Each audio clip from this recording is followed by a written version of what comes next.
For the 5th time, they forgot to invite me for Christmas, so I bought a mountain house just for myself. A week later, they showed up with a spare key to intrude, thinking I was alone.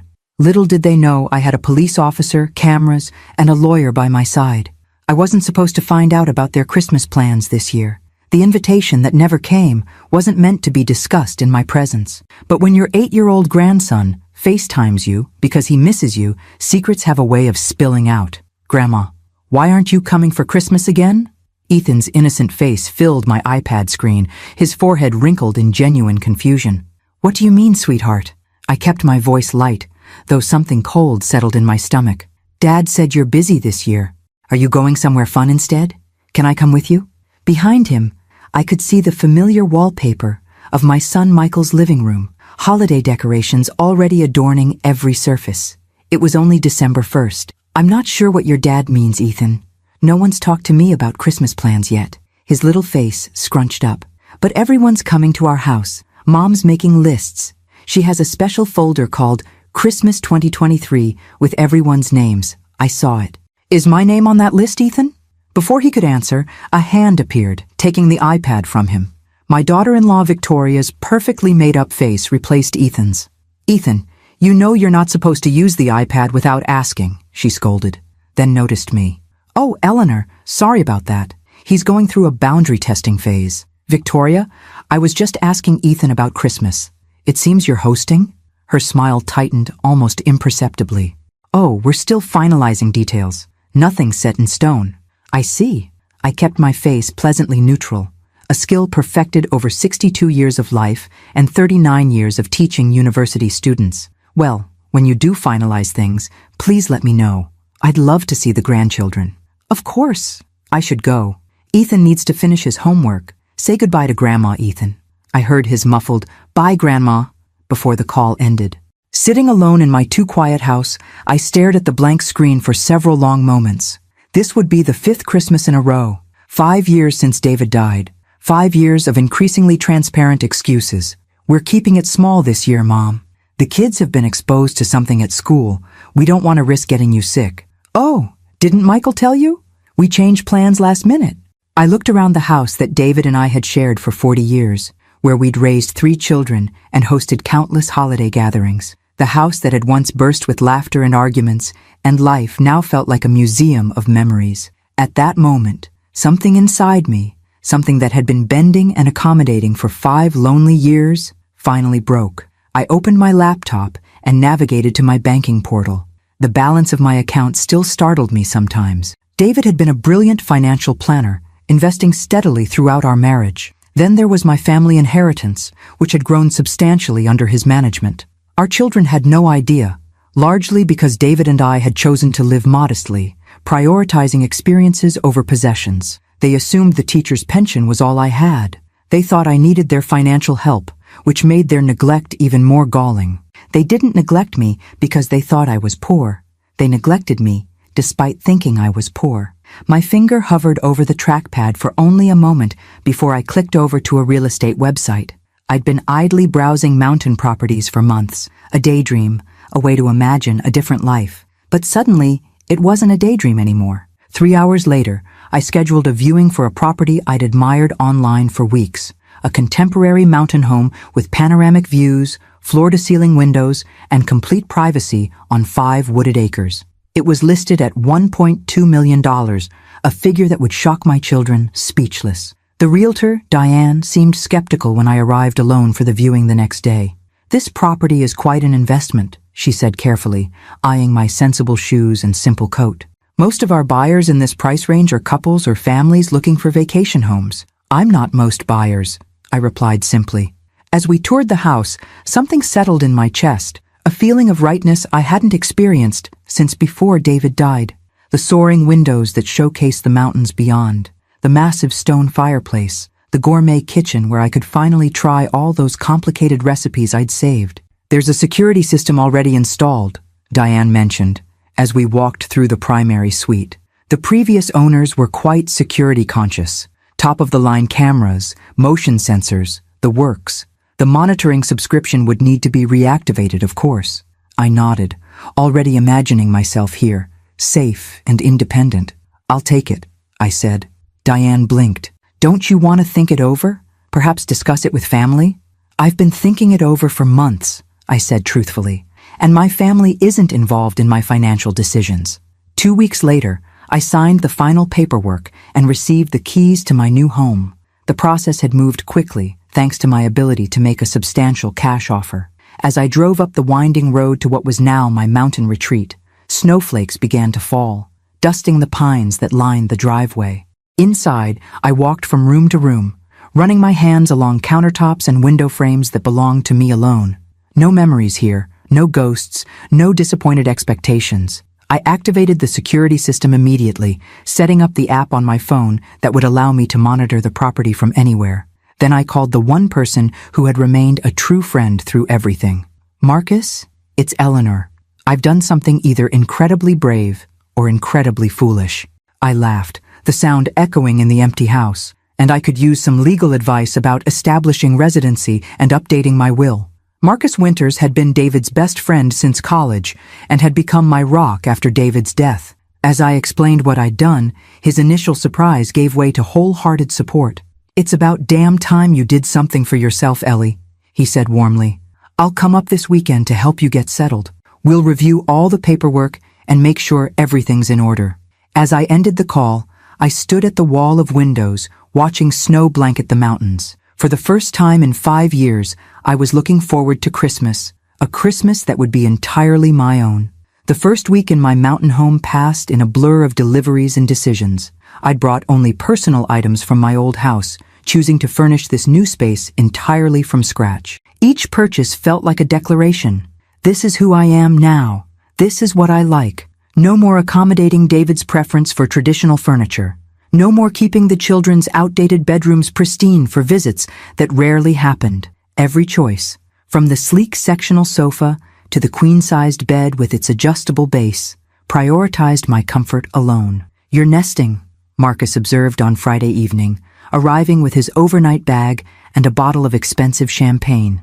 His salt and pepper hair was dusted with snowflakes, his familiar face creased with a smile that reached all the way to his eyes. Is that what this is? I laughed, taking the champagne. I thought I was having a late-life crisis. A crisis involves poor decision-making. This, he gestured around the open-concept living area with its breathtaking twilight mountain view, is possibly the most sensible thing you've done in years. After showing him to the guest room, I gave Marcus the full tour, ending in the home office where I'd set up the security system's monitoring station. Multiple screens displayed feeds from cameras positioned around the property's perimeter and at each entrance. Quite the command center, Marcus remarked, raising an eyebrow. Planning for a siege? Just being practical. I'm a woman living alone in a relatively remote location. I didn't mention the nagging fear that my children might not respect my boundaries once they discovered my new home. Some instinct told me to keep that concern to myself for now. Over dinner, a bouillabaisse I'd always wanted to try cooking but never had because Michael claimed to hate seafood. Marcus helped me work through the practicalities of my new life. We discussed updating my will, changing my official residence, and notifying relevant institutions of my new address. What about the old house? He asked, refilling our wine glasses. I'm considering selling it, I admitted. There's nothing keeping me there anymore. A flash of concern crossed his face. Have you told your children about any of this? Not yet. I traced the rim of my glass, avoiding his gaze. They haven't called. Not even to discuss Christmas plans that apparently don't include me. Marcus's expression darkened. He'd witnessed my increasing isolation over the past 5 years, had seen how my children's visits became shorter and less frequent, how they forgot to include me in family gatherings while simultaneously making comments about my modest lifestyle and suggesting senior living facilities. They take after their father in all the wrong ways, he said quietly. David had been brilliant and driven, but also controlling and status conscious. I'd balanced those tendencies during our marriage, but without my influence, those traits had flourished unchecked in our children. I keep wondering where I went wrong, I confessed, the wine loosening my usual reserve. Was I too indulgent? Too critical? Did I not teach them empathy? You didn't go wrong, Ellie. Some people just make selfish choices, even when raised with better values. He reached across the table to squeeze my hand. The question now is, what do you want your relationship with them to look like going forward? I considered this as we moved to the sofa with our wine. The fireplace cast a warm glow over the room, snow falling gently beyond the windows. I want a relationship based on mutual respect, I said finally. Not obligation, not pity, and certainly not convenience when it suits them. Marcus nodded thoughtfully. Then perhaps this, he gestured around the room, is the perfect opportunity to reset those expectations. The next morning brought more snow and an unexpected visitor. I was arranging newly delivered books on the shelves when the security system chimed, alerting me to movement at the front entrance. On the monitor, I saw a man in his early 40s wearing a heavy jacket, a police department knit cap pulled over his ears. He carried a basket of some kind and was looking directly at the doorbell camera. "Good morning," he said, his voice coming through the system's speaker.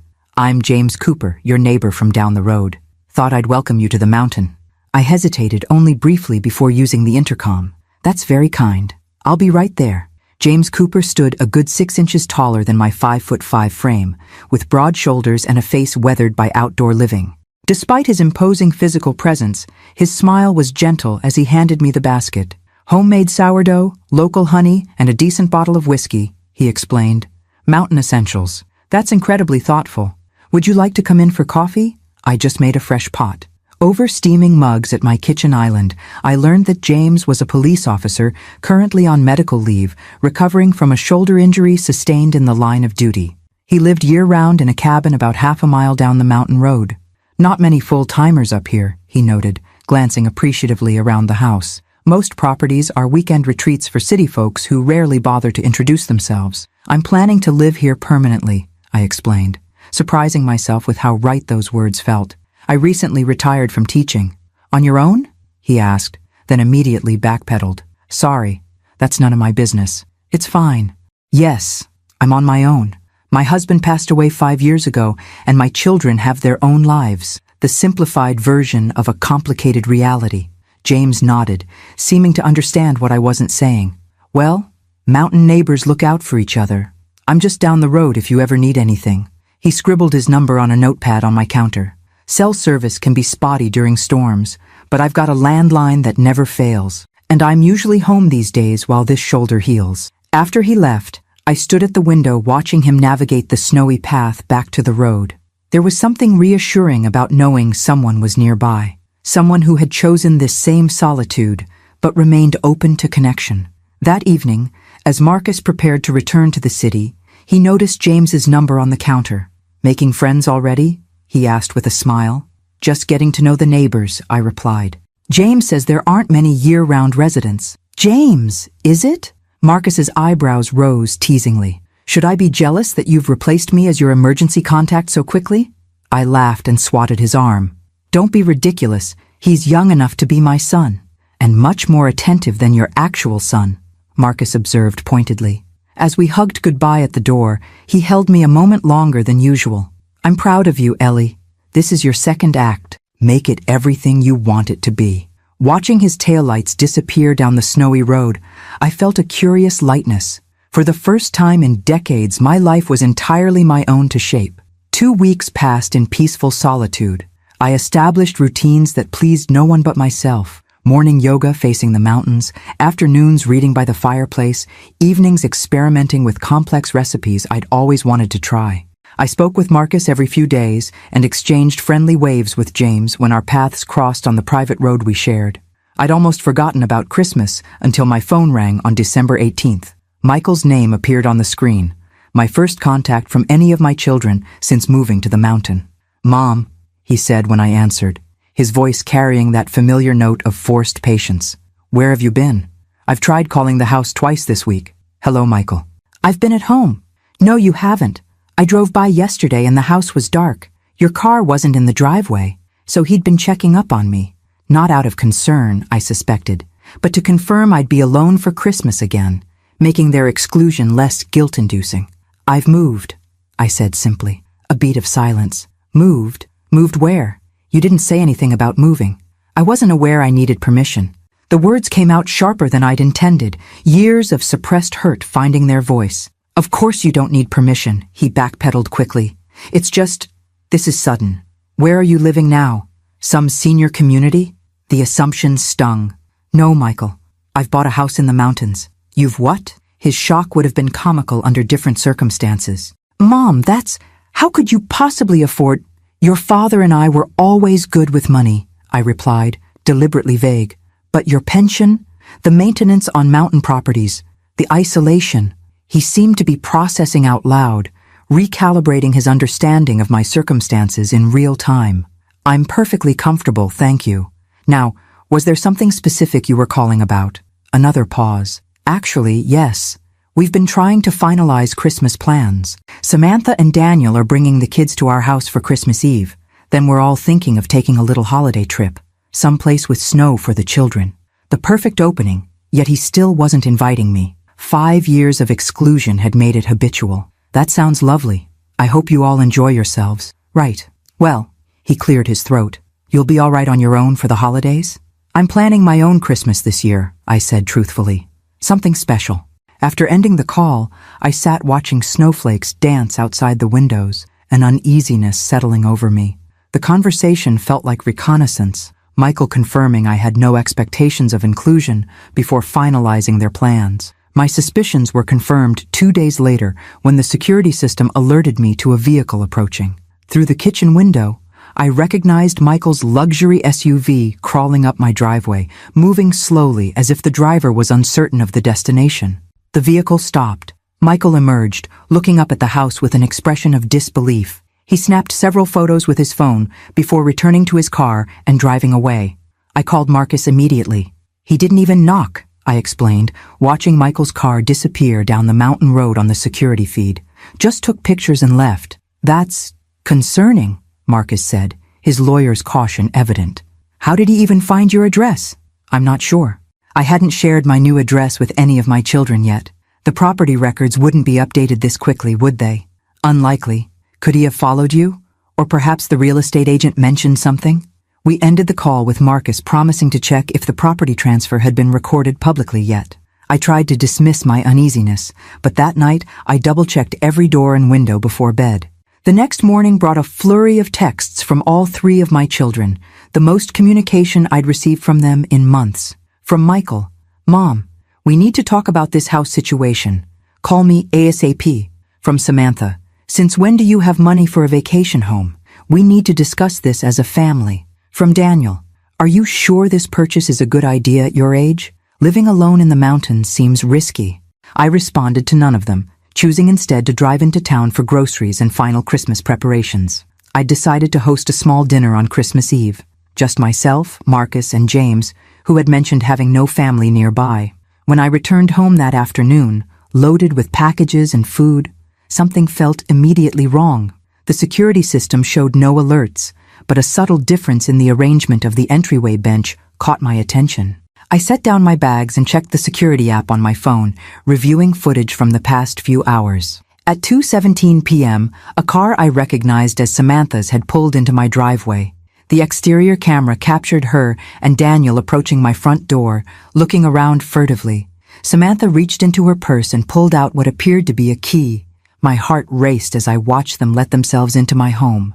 My home. The interior cameras showed them wandering through every room, opening closets, examining furniture, peering at price tags I hadn't yet removed. Their commentary was picked up clearly by the microphones. This place must have cost at least $1 million, Samantha said, running her hand along my new kitchen countertop.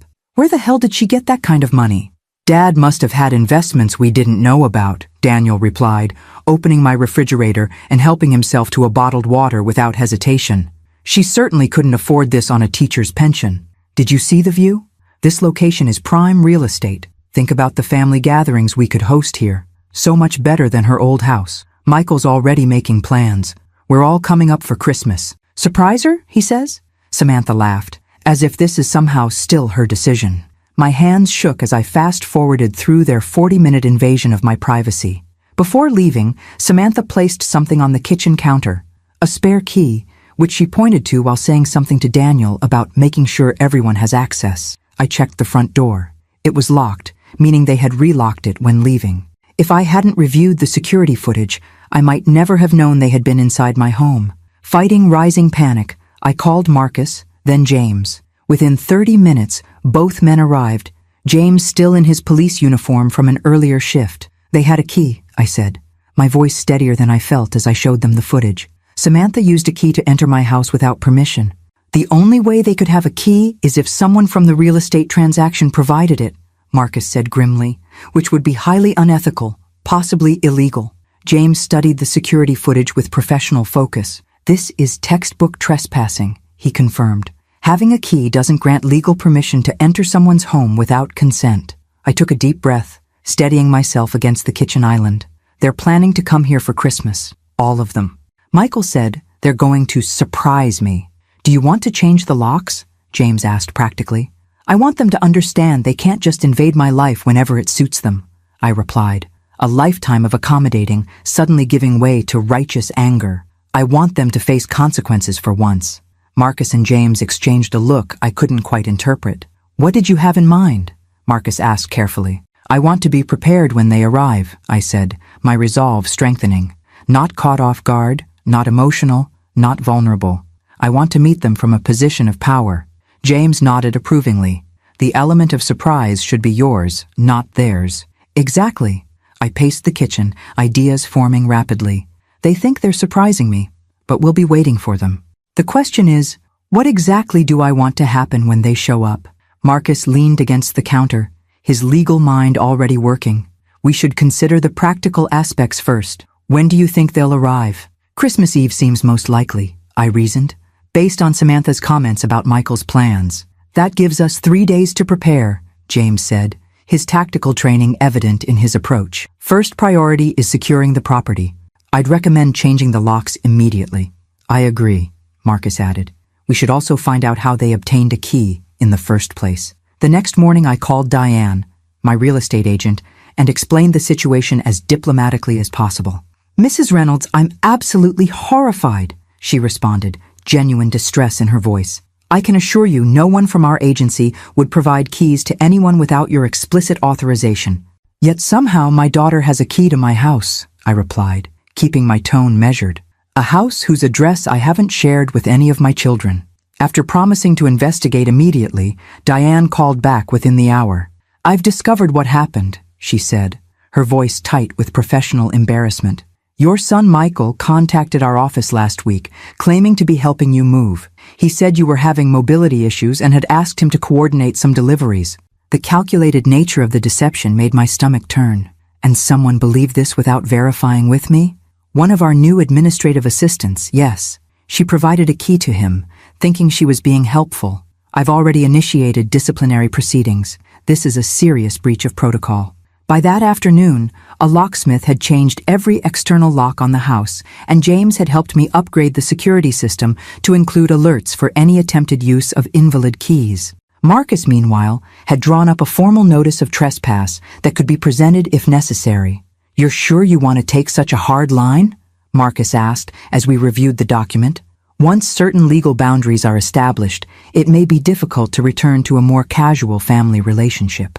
I considered his words carefully, looking out at the mountains that had become my sanctuary. I'm not doing this to punish them, Marcus. I'm doing it to establish clear boundaries. For too long, they've treated me as an accessory to their lives, someone to be included or excluded at their convenience. That ends now. James arrived that evening with takeout from the local Thai restaurant, joining Marcus and me for an impromptu strategy session. As a police officer, his perspective was invaluable. Based on the security footage, they clearly entered without permission, he confirmed. That constitutes criminal trespass in this state. However, they could claim they believed they had implicit permission since Michael obtained the key through seemingly legitimate means. So what are our options? I asked, picking at my pad thai. Several approaches, James said thoughtfully. The most confrontational would be to report the trespass officially, which could result in criminal charges. Less severe would be to simply prevent their entry when they arrive and inform them they're not welcome without invitation. Marcus raised a third possibility. Or you could allow them in on your terms, let them arrive thinking they're surprising you, only to find you fully prepared and in control of the situation. A psychological rather than legal approach, James nodded. Potentially very effective. The idea resonated with me. After years of being dismissed and marginalized, there was a certain appeal to turning the tables completely. I like that option, I decided. Let them come thinking I'll be pathetically grateful for their presence, only to discover I've built a life that doesn't revolve around waiting for their attention. We spent the next hour outlining a detailed plan for Christmas Eve. Marcus would arrive early, providing legal backup if needed. James would be present in his official capacity, his uniform a clear symbol of authority, and I would be ready to reclaim my narrative completely. There's one more thing, I said, as our planning concluded. I need to know exactly what they're expecting, which means I need to contact the one person who won't lie to me. The next morning, I called Ethan under the pretext of asking what he wanted for Christmas. "We're coming to see you!" he blurted excitedly before I could even broach the subject. "Dad says we're all going to your new house for Christmas. It's supposed to be a surprise, but I already know." "That sounds wonderful, sweetheart," I said, keeping my tone light. "Did Dad say when you're all coming?" "Christmas Eve. We're bringing all our presents and staying for 3 whole days. Mom says your house has lots of bedrooms for everyone." "Did she? How thoughtful of her to make plans for my house. Dad says it's the perfect place for our family Christmas tradition," Ethan continued innocently. "He's bringing the special nog that grown-ups drink, and Aunt Samantha is planning where to put the Christmas tree. Uncle Daniel says there's probably a hot tub." Each word was a fresh revelation of their presumption. They weren't just visiting. They were appropriating my home entirely, planning to impose their traditions in my space without a single consideration for my wishes. After ending the call with Ethan, I sat in stunned silence for several minutes. The completeness of their entitlement was breathtaking. They hadn't just excluded me from their Christmas plans for 5 years. They now intended to commandeer my private retreat for their own convenience. That evening, when James stopped by to install additional security cameras, I shared what I'd learned. "They're planning to stay for 3 days," I explained, unable to keep the disbelief from my voice. "They've already decided where to put their tree, which rooms they'll use, everything. Not a single one of them has actually asked if they're welcome here." James's expression darkened. "This goes beyond presumptuous. They're treating your home as community property." "Exactly." I handed him a cup of tea, our evening ritual developing naturally over the past days. "Which means our Christmas Eve reception needs to be absolutely clear. This is my home, my life, my choice who enters and who doesn't." "Are you prepared for the potential fallout?" he asked gently. "Family confrontations around holidays can leave lasting damage." I gazed out at the snow-covered mountains, their enduring presence a reminder of my own newfound strength. "The damage has already been done, James. For 5 years, they've shown me exactly where I stand in their lives. All I'm doing now is showing them where they stand in mine." Christmas Eve morning dawned clear and cold, sunlight glittering across untouched snow like scattered diamonds. I woke early, a mixture of determination and nervous energy propelling me through my morning routine. Today, everything would change, either the beginning of honest relationships with my children, or the final acknowledgement that those relationships had been irreparably damaged by years of neglect. I'd spent the previous day transforming the house into exactly the Christmas environment I wanted. No concessions to my children's preferences, no accommodations for grandchildren I rarely saw. Instead, I decorated with elegant simplicity, white lights woven through fresh pine garlands on the mantelpiece, a small tasteful tree adorned with the antique glass ornaments my mother had left me, and sophisticated table settings for 3, myself, Marcus, and James, for Christmas Eve dinner. The guest rooms remained conspicuously untouched. No extra towels, no turned-down beds, no special accommodations for unexpected visitors. Every aspect of the house made one statement: "This is my home, arranged for my pleasure, not a hotel awaiting your arrival." At 9 o'clock, Marcus called to confirm his plans. "I'll arrive around 2, he said. "That gives us plenty of time to review everything before your children's expected arrival." "Perfect. James is coming at 1 to help with final security preparations." "How are you feeling, Ellie?" Marcus's voice softened with concern. I considered the question, looking out at the pristine landscape, remarkably calm. For the first time in years, I feel completely in control of my own life. After ending the call, I checked my appearance in the mirror. I'd chosen my outfit carefully, not the comfortable but shapeless clothes my children were accustomed to seeing me in, but a well-tailored burgundy dress that highlighted my still trim figure, paired with the pearl necklace David had given me on our 30th anniversary. My silver hair was freshly styled in a modern cut that framed my face elegantly, and I'd taken extra care with makeup, emphasizing my eyes. The woman looking back at me didn't resemble anyone's fading grandmother. She looked confident, sophisticated, and very much in command of her circumstances. James arrived precisely at 1, dressed in his full police uniform rather than the casual clothes I'd grown accustomed to seeing him in. The official appearance was intentional. We'd agreed his presence should communicate authority rather than merely friendship. "The roads are clear," he reported, stamping snow from his boots in the entryway. "No traffic issues that might delay their arrival." "Good. Everything needs to proceed on our timeline, not theirs." We spent the next hour reviewing the security system and finalizing our strategy. James had positioned additional cameras to capture the driveway approach and every entrance to the house. All feeds were now displayed on multiple devices, the monitoring station in my office, James's tablet, and my phone, ensuring we'd have comprehensive awareness of my family's arrival and movements. "Remember," James said as we finished, "you're in control here. This is your house, your rules, your boundaries. Don't let them flip the script." "I won't," I promised, grateful for his steady presence. When Marcus arrived at 2 o'clock, bringing a bottle of expensive champagne for celebrating afterward, the three of us conducted a final walkthrough of the house. Every detail was perfect, from the elegant holiday decorations to the tantalizing aroma of the beef Wellington slowly cooking in the oven, a sophisticated Christmas Eve dinner for 3. "The table settings are a particularly nice touch," Marcus observed, nodding at the dining room with its 3 carefully arranged place settings. "The physical evidence that you weren't expecting them speaks volumes." "That's precisely the point," I agreed. "I've moved on, created my own traditions.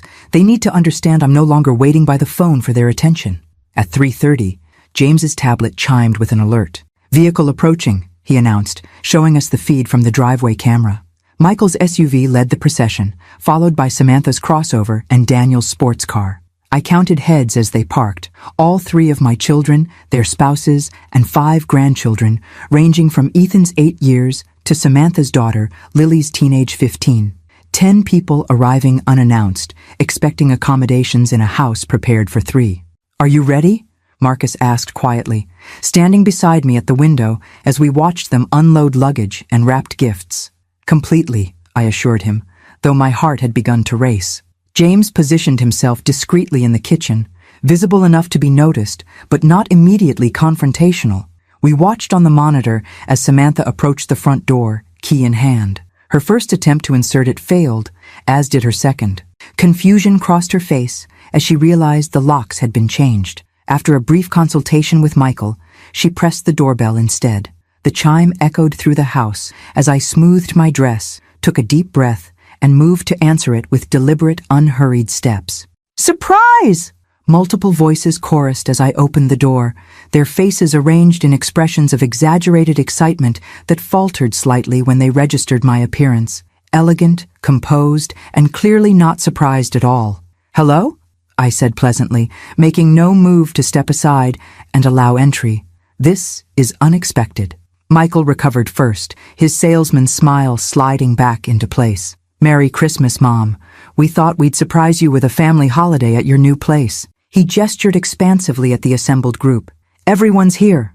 "So I see," I replied, still blocking the doorway. "How thoughtful of you to decide how I should spend Christmas in my own home." An uncomfortable silence descended as my less than enthusiastic response registered. Victoria, Michael's wife, shifted awkwardly beside him, while the younger grandchildren looked confused by the tension. Samantha's husband checked his watch impatiently. "Mom," Samantha said with a nervous laugh, "it's freezing out here. Can we come in?" "That depends," I said calmly. "Did any of you consider calling to ask if I was available to host 10 people for Christmas, or whether I had my own plans?" Daniel stepped forward, employing the cajoling tone he used when he thought I was being difficult. "Come on, Mom. We wanted to surprise you. You're always saying you want to see more of the grandkids. A surprise visit is dropping by for coffee, Daniel. Not arriving with luggage for a 3-day stay without invitation." Michael's expression darkened. "Mom, you're being ridiculous. It's Christmas. Family should be together." "I agree completely," I said, "which is why it's so interesting that this is the first Christmas in 5 years that any of you have wanted to include me in your plans. Coincidentally, right after I purchased a desirable mountain property. The stunned silence that followed was broken by Ethan's innocent voice.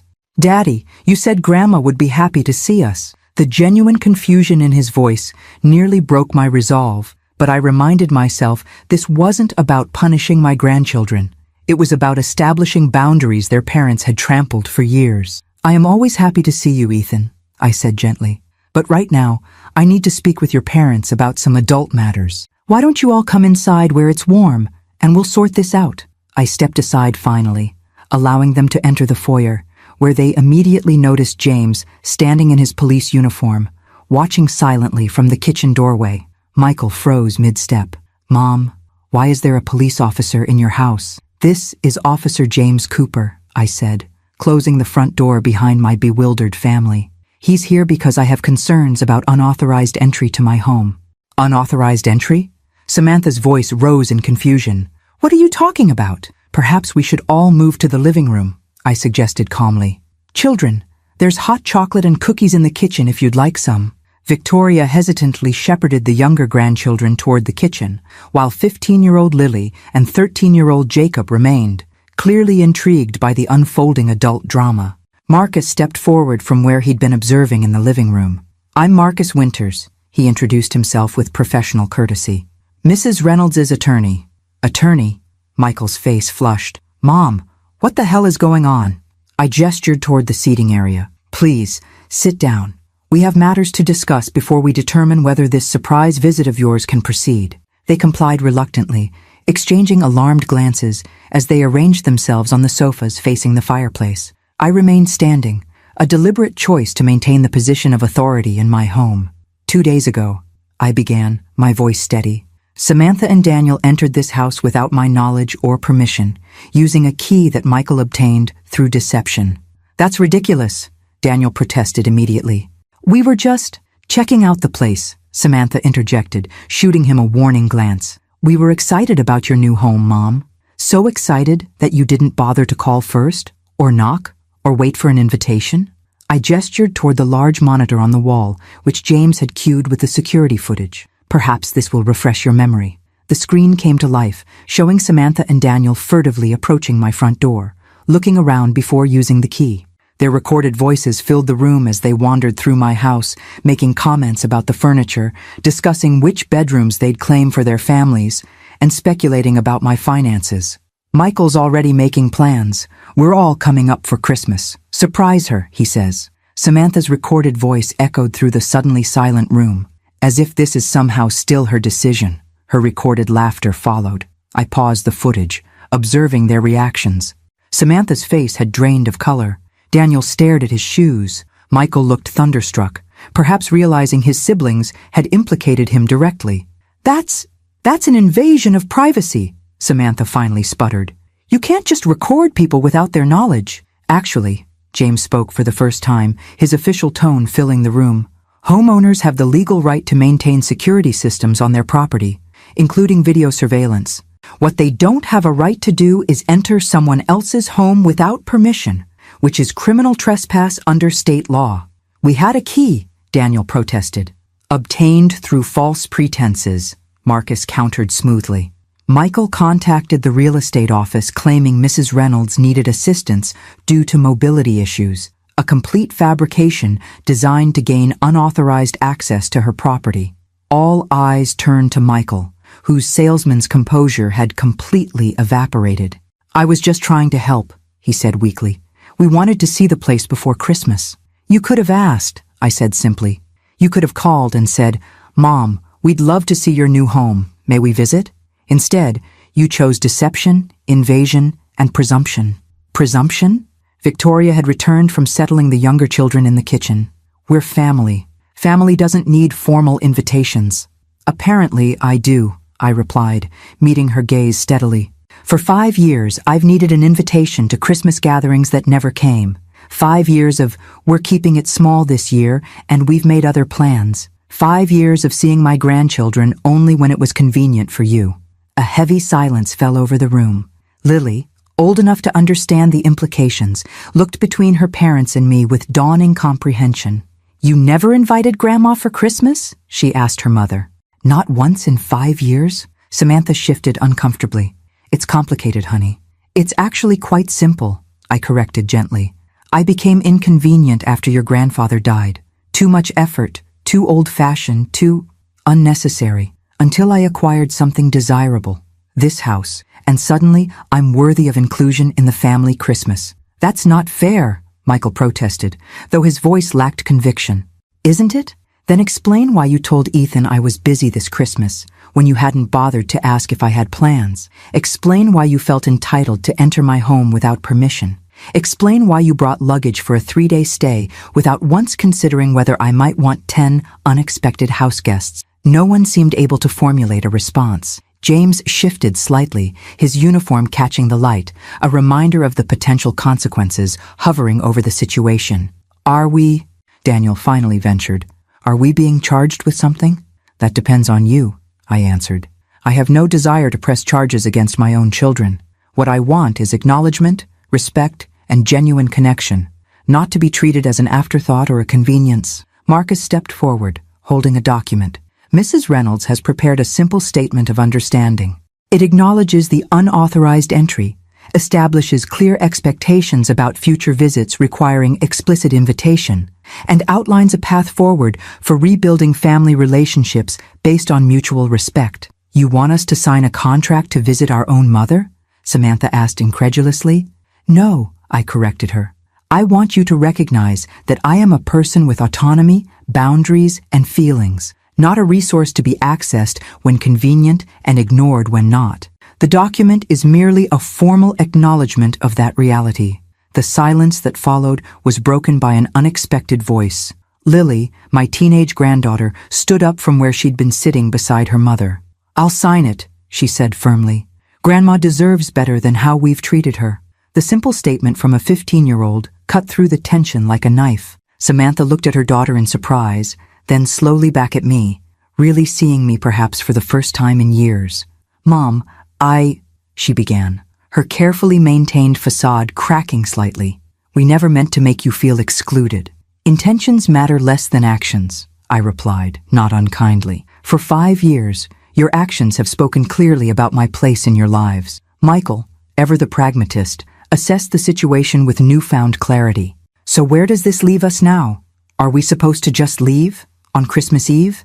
I looked around at my children, their spouses, my grandchildren who were innocent parties in this adult conflict, the carefully prepared dinner for 3 in my dining room, the plans I'd made for a quiet, dignified holiday on my own terms. That, I said finally, depends entirely on what happens next. For several long moments, no one spoke. The crackling fire and distant sounds of the younger children in the kitchen were the only noises breaking the tense silence. I remained standing, watching my 3 adult children process the reality of their situation, caught in deception, confronted with evidence, and finally facing consequences for years of thoughtless behavior. Michael was the first to recover, his businessman's instinct for damage control taking over. Mom, clearly we've made some serious mistakes here, he began, his tone conciliatory. We should have called first, obviously.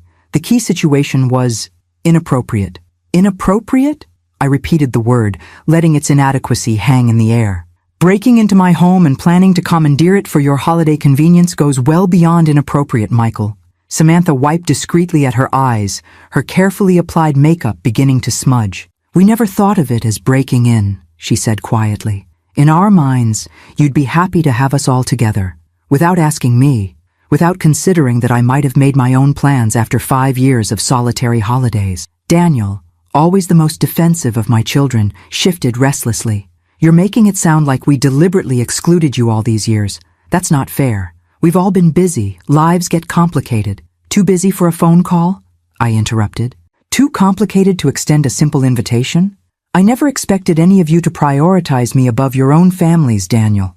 I just wanted to be considered part of those families. Lily stood up suddenly.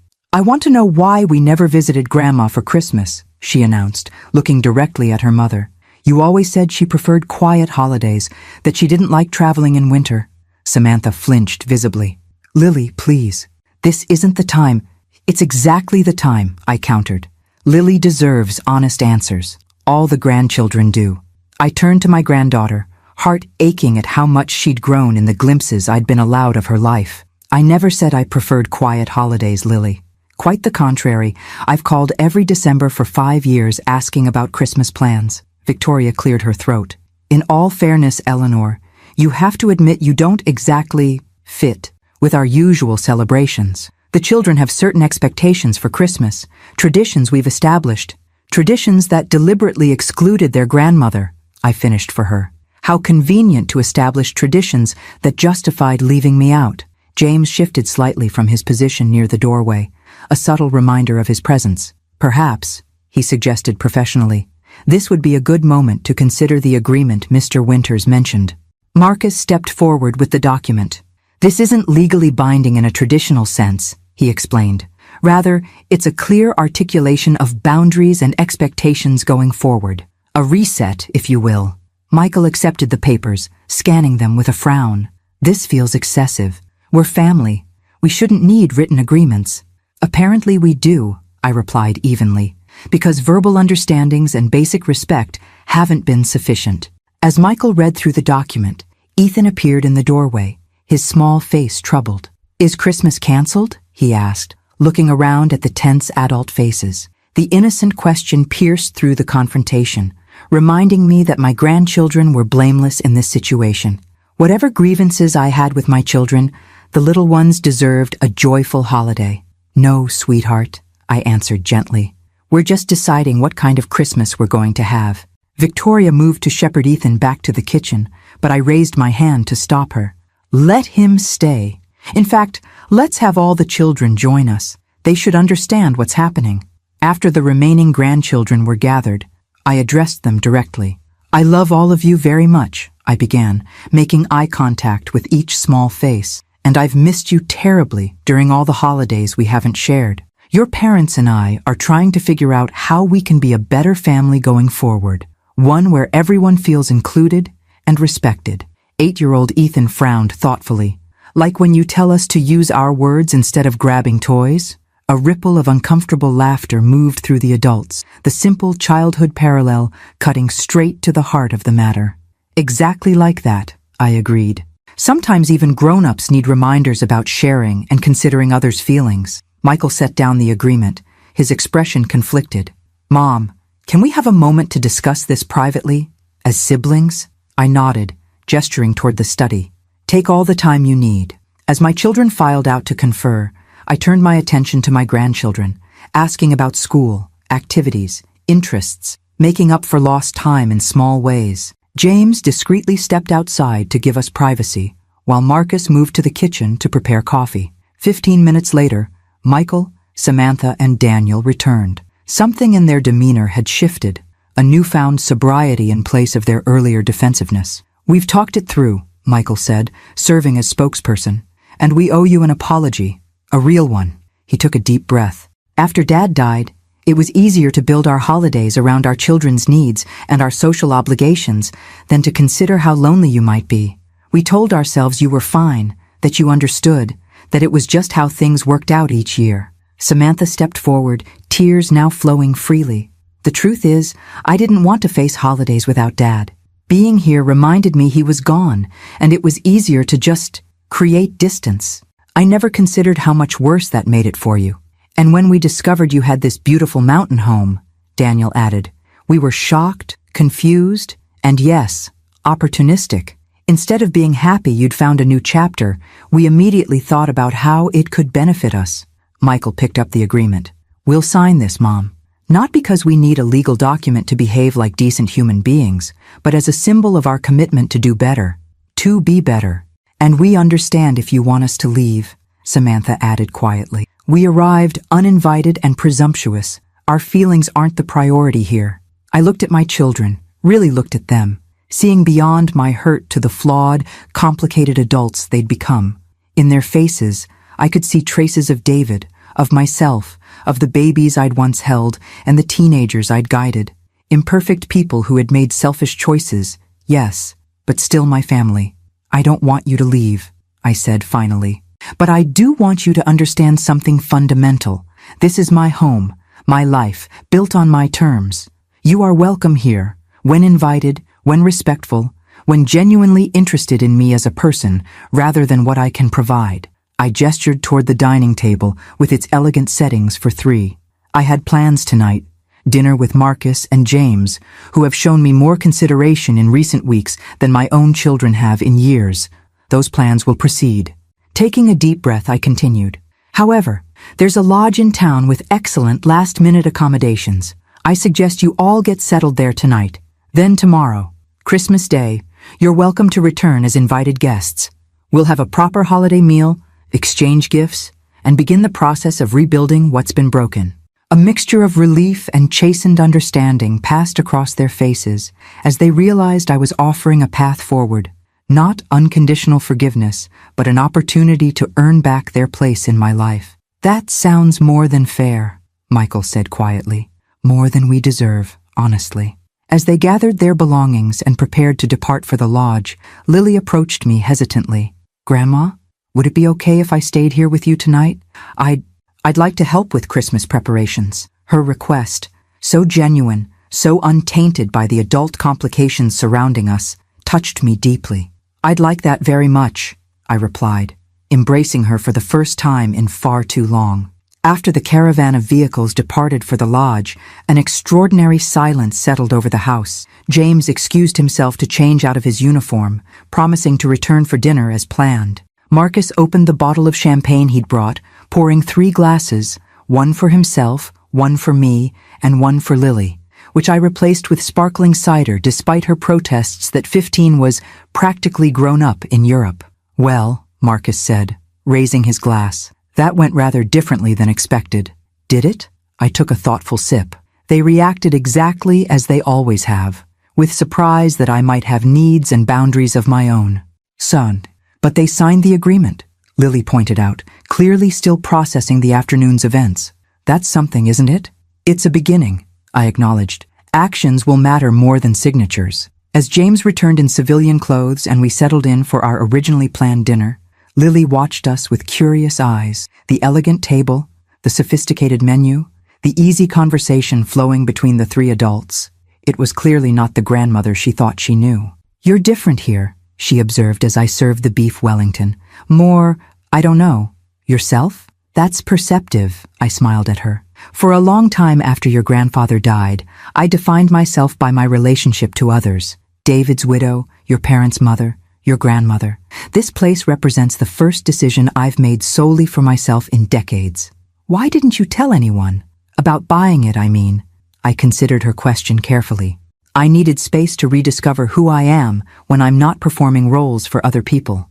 Your parents and uncles have had very specific expectations of who Mom should be. Quiet, accommodating, grateful for whatever attention they deigned to give me. James nodded, understanding. Reinvention requires distance sometimes. Exactly, I agreed. I needed to hear my own voice again without it being immediately dismissed or overridden. Lily twisted her napkin thoughtfully. Mom always talks about you like you're fragile, like you couldn't handle change or complexity, but you're not like that at all.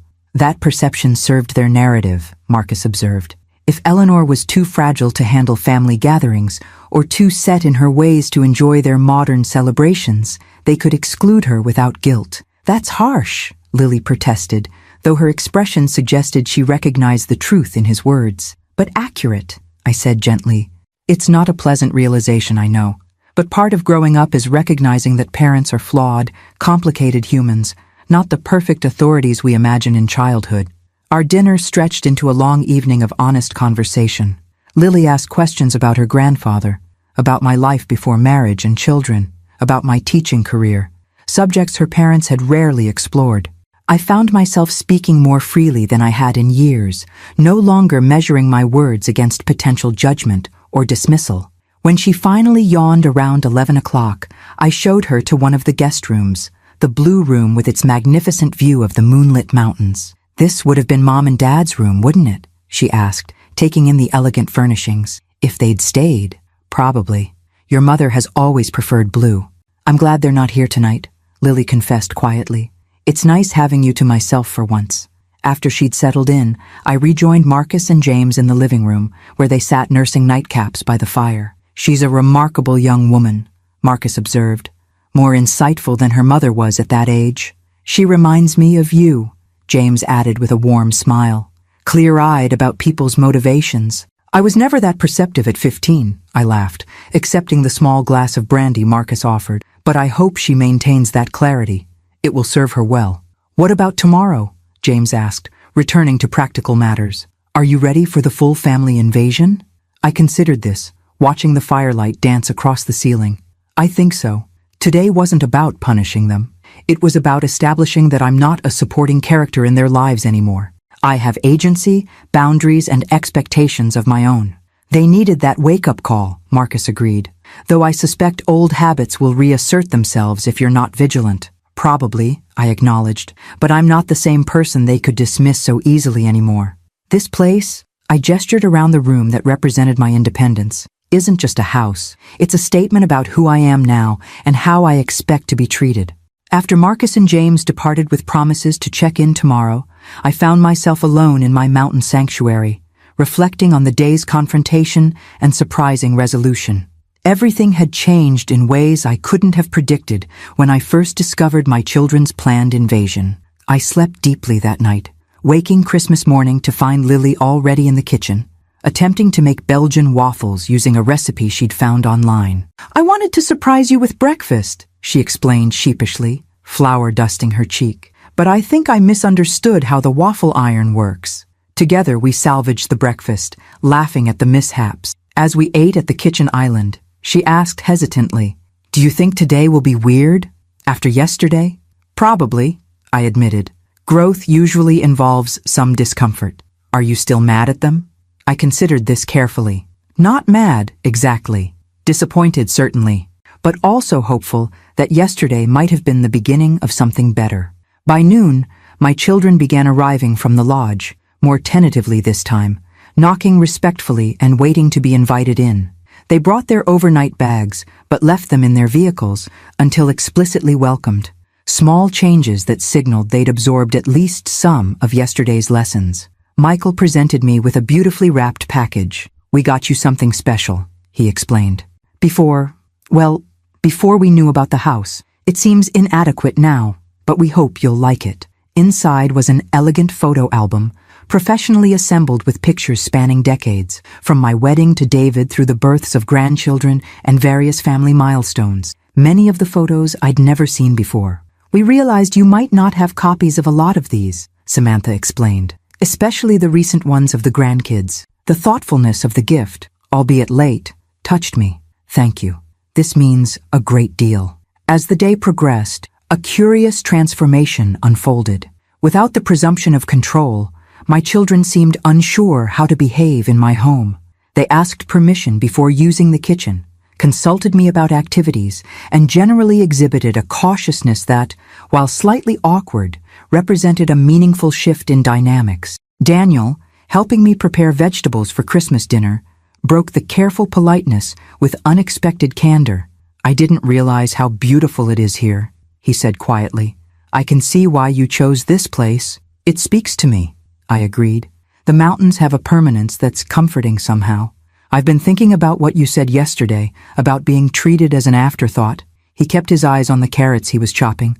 "You're right. We've been selfish. After Dad died, it was easier to create distance than to face holidays with his empty chair at the table." "I understand that, Daniel. I felt his absence more acutely than anyone, but pushing me away only compounded the loss." He nodded, his eyes suspiciously bright. "I know that now. We should have drawn closer together, not drifted apart." Similar moments of reflection occurred throughout the day, not dramatic apologies or complete transformations, but small acknowledgments of wrongdoing, tentative steps toward reconnection. By evening, as we gathered around the Christmas dinner I'd prepared, the atmosphere had evolved from the strained politeness of mourning to something more authentically warm. Not perfect, not instantly healed, but moving in a direction that felt, for the first time in years, like family. Christmas dinner marked a subtle but significant shift. Instead of the chaotic free-for-all that characterized holiday meals at my children's homes, where conversations were fragmented, children were constantly excused for electronic diversions, and meals were rushed through to get to gifts or entertainment, we dined with intention. I'd set the table with my finest china, not the practical stoneware my children associated with their childhood home, but elegant bone china with platinum edging that David had given me for our 35th anniversary. Crystal glasses and sterling silver flatware completed the setting, creating an atmosphere of occasion rather than casual convenience. "Mom, this is beautiful," Samantha said, genuinely surprised as she took her place. "I don't think I've ever seen this china before." "Your father gave it to me years ago," I explained, arranging the last place setting. "But there never seemed to be an appropriate occasion to use it in the old house." "Why not?" Lily asked, carefully touching the delicate platinum rim of her plate. I considered my answer. "I suppose I'd internalized the idea that beautiful things should be saved for someday rather than enjoyed in the present. That's changed recently." Michael raised his eyebrows. "Along with quite a few other things, it seems." "Yes," I agreed simply. "Life is too short for waiting rooms, Michael. The past 5 years taught me that rather conclusively." Before he could respond, I asked everyone to be seated, making a point to place the youngest grandchildren beside their parents, rather than clustered at a secondary kids' table. When everyone was arranged, I remained standing, lifting my glass. "I'd like to propose a toast," I said, my voice steady as all eyes turned to me.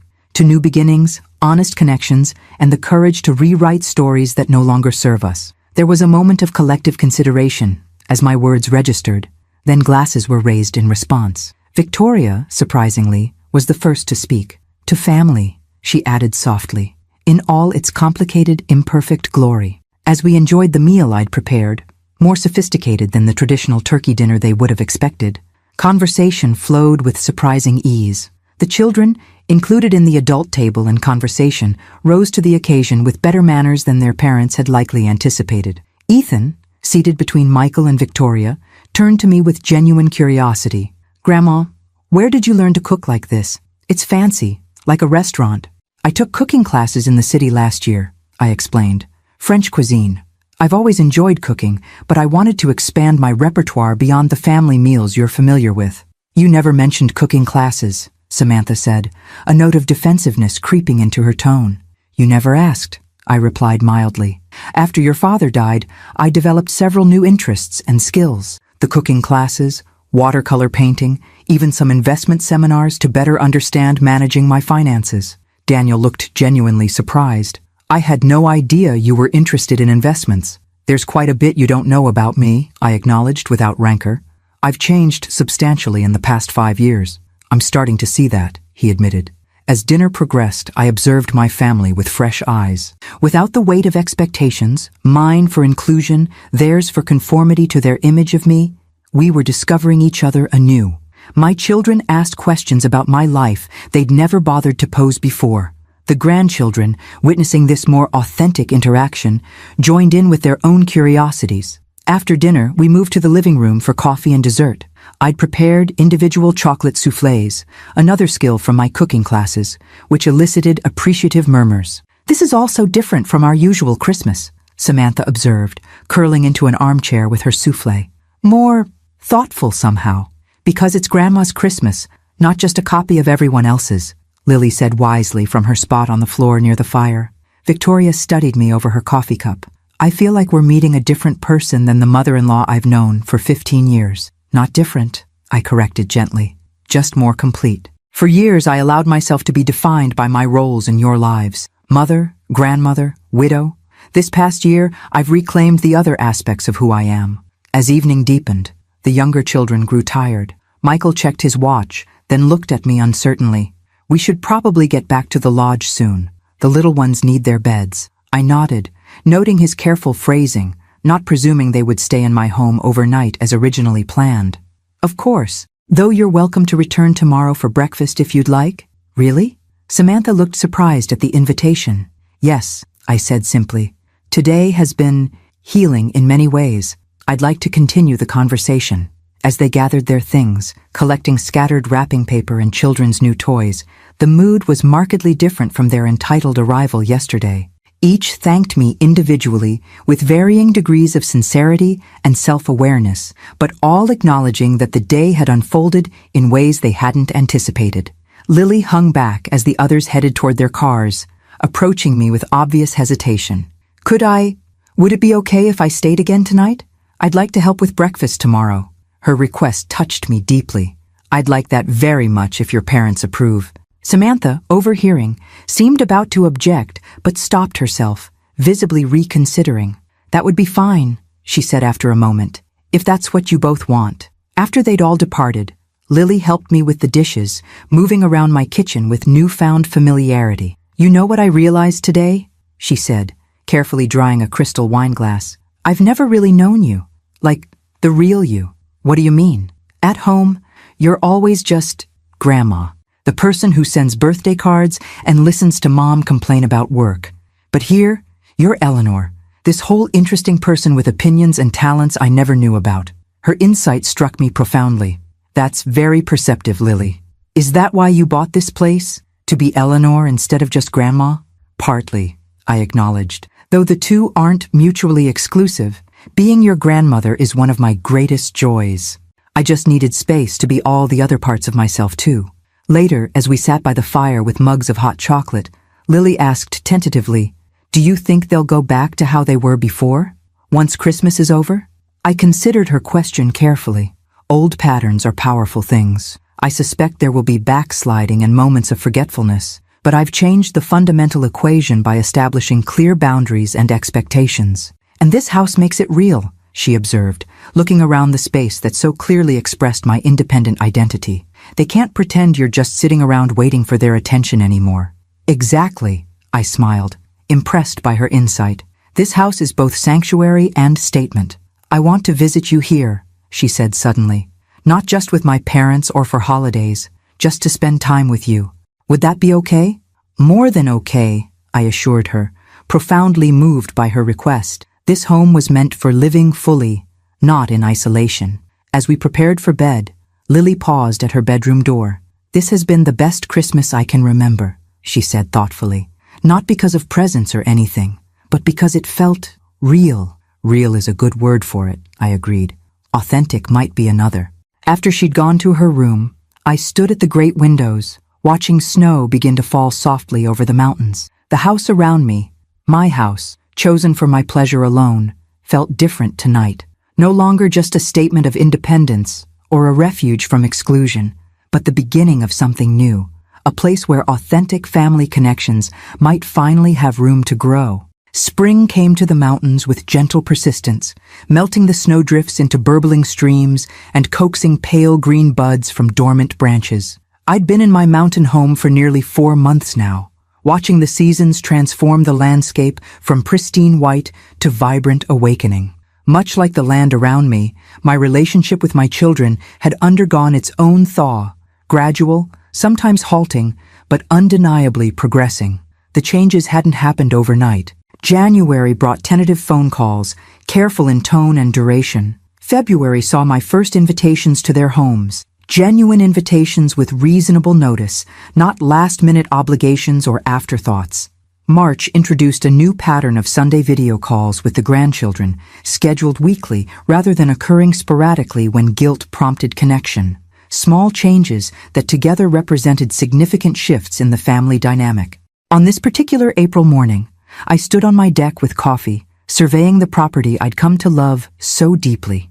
The mountain air carried the scent of pine and new growth, invigorating and peaceful simultaneously. My phone chimed with a text from Lily, who had become my most consistent correspondent since Christmas. Finished my college application essay. Can I email it to you for feedback? It's about finding your voice later in life, inspired by someone I know. I smiled, typing back my enthusiastic agreement. Lily's transformation over the past months had been particularly rewarding to witness, from somewhat self-absorbed teenager to thoughtful young woman developing her own value system, often distinct from her parents' materialistic priorities. The sound of tires on gravel drew my attention to the driveway, where James's truck appeared around the bend.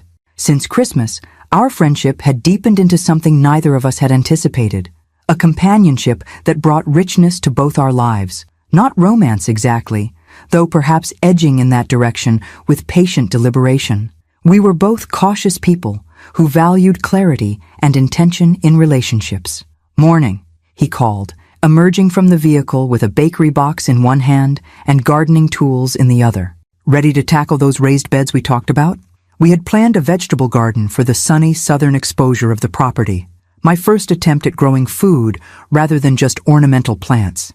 James, with his practical knowledge of mountain growing conditions, had offered to help design and build the beds. Absolutely, I replied, meeting him at the bottom of the deck stairs. Though I'm not sure I've fully convinced myself that I have any talent for gardening. Talent is overrated, he said, handing me the bakery box.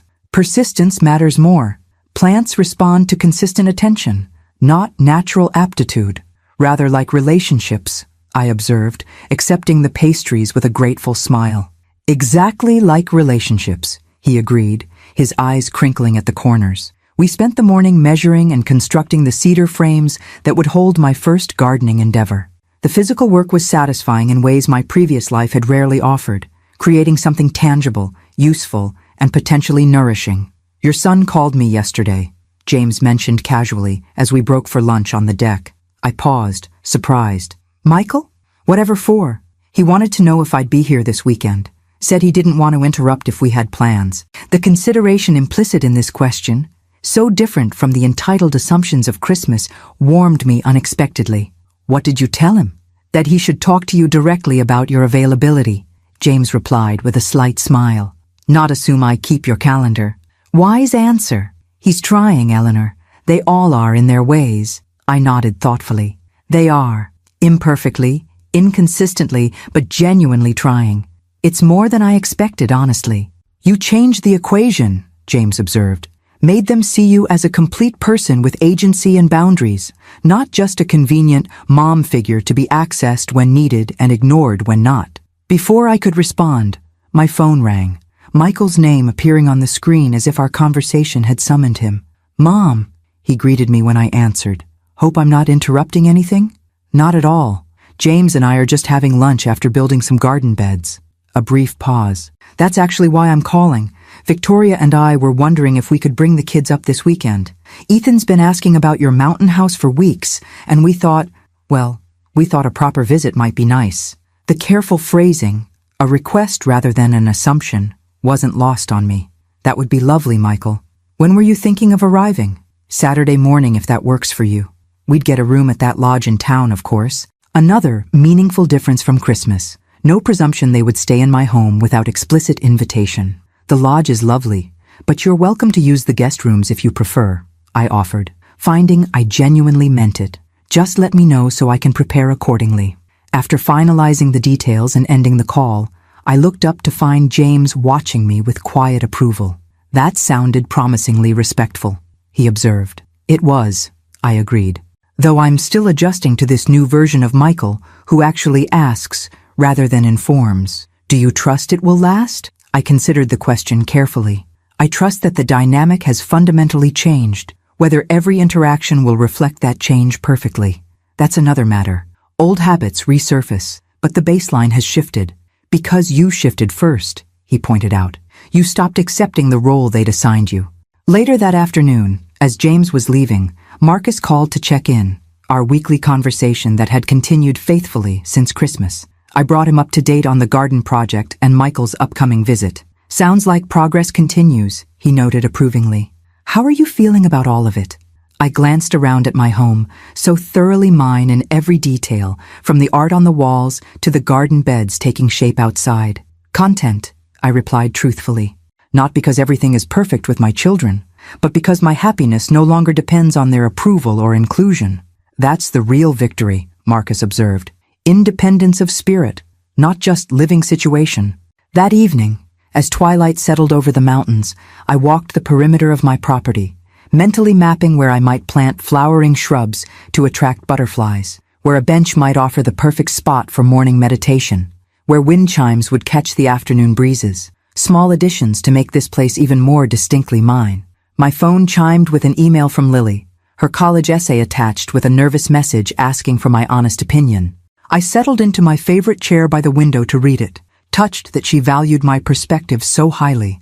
The essay was beautifully written, exploring how witnessing my transformation had inspired her own reconsideration of priorities and authentic self-expression. She wrote of Christmas Eve, the night she'd stayed behind when the others went to the lodge, as a turning point in her understanding of what it meant to live intentionally rather than according to others' expectations. In watching my grandmother reclaim her identity beyond the roles assigned to her, she wrote, I began to question which parts of my own identity were authentic and which were performances designed to secure approval. Her courage in establishing boundaries, even when painful, showed me that genuine relationships must be built on mutual respect rather than obligation or convenience. Tears welled unexpectedly as I read her words. Of all the outcomes I'd imagined when I purchased this mountain sanctuary, peace, independence, self-discovery, I never anticipated becoming a model of empowerment for my teenage granddaughter. The realization crystallized something I'd been feeling increasingly over the past months. This home, initially acquired as a reaction to exclusion, a statement of independence born from hurt, had evolved into something far more positive. Not a retreat from painful relationships, but a foundation for authentic ones. Not an ending, but a beginning. I composed a thoughtful response to Lily, praising both her writing skills and her insights, then stepped onto the deck to watch the first stars appear in the darkening sky. The mountain air carried the scent of earth awakening, of possibilities unfolding. 5 months ago, I'd stood in this same spot, nursing wounds of exclusion and steeling myself for confrontation. Now I stood in quiet anticipation of Saturday's family visit, not desperate for their approval, not anxious about their judgment, but genuinely looking forward to continuing our collective journey toward more honest connection. The mountain house had served its purpose, not as the dramatic statement of independence I'd initially imagined, but as the solid foundation for a life rebuilt on my own terms. A life with room for family, for friendship, for growth, for discovery. A life where being forgotten for Christmas had led, through unexpected pathways, to being truly seen for the first time in years. I smiled up at the emerging stars, feeling both grounded and free, like the mountains themselves, standing firm while reaching skyward.